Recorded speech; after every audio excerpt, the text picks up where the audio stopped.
now we've said it's unequivocal. It's indisputable human beings are causing changes to the climate, and we can see the effects already.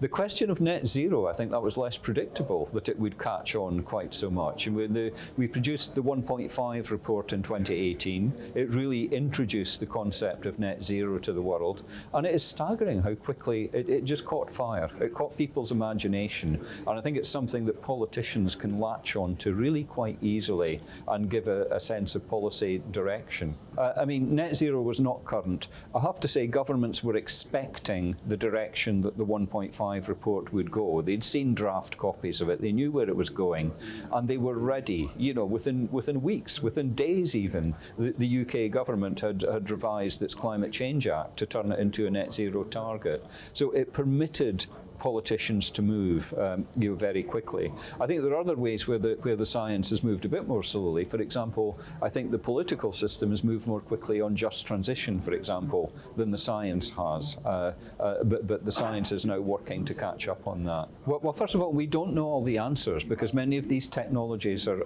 at quite an early stage. I don't think we can say that small modular reactors or fusion can definitely deliver it for us. They have a lot to go through.